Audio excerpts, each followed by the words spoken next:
Welcome back, everyone. Preschool teachers using words like strike and collective bargaining in vocabulary lessons. Our next guest says this is just the tip of the iceberg.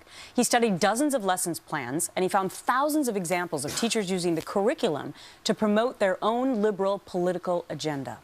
Kyle Olson is the founder and CEO of Education Action Group, a Michigan nonprofit organization dedicated to education reform, and the author of the new book, Indoctrination, How Useful Idiots Are Using Our Schools to Subvert American Exceptionalism. You're not mincing any words in the title of your book, Kyle. No, I'm not. It's important. And you're a father of young children, and that's how you got involved in looking at what they were being taught at such a young age. What'd you find? That's right. I'm a father of a kindergartner, and so this looking at what was going on in schools is very important to me.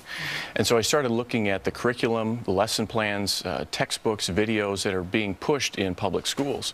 And what I found is a real agenda to get the teacher's personal philosophy into the classroom. So one of the things you found was union language to preschoolers, the talk of strike and collective bargaining. That's right. I mean, even most seniors wouldn't understand what that is. Well, and that's just it, and that's the perfect example, because what happened in the city of Chicago was there's a preschooler. Again, I'm a father of a kindergartner, so I'm thinking preschooler, you know, how could a preschooler relate to this?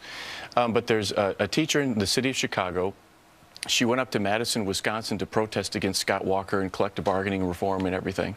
She took pictures there. She took them back to her classroom. She read her students a book called Click, Clack, Moo, Cows That Type. And then she taught them the vocabulary lessons that you mentioned, strike, collective bargaining, and negotiate.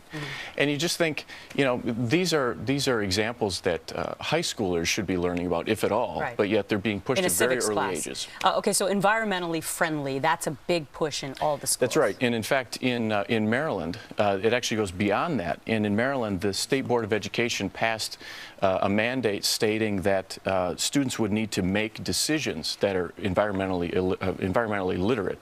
And so they're actually dictating the way that students should act. And what about this video called The Story of Stuff? The Story of Stuff has been around for a number of years, but this is perhaps the most dangerous and the most widespread example that I've got in the book. And it's everywhere. I found it on elementary school websites. It's being pushed in well over 7,000 schools. And so parents need to know that this is being pushed in their classroom, and they need to do something about it. All right, the final thing is what we're learning through the math lessons. What did you find out?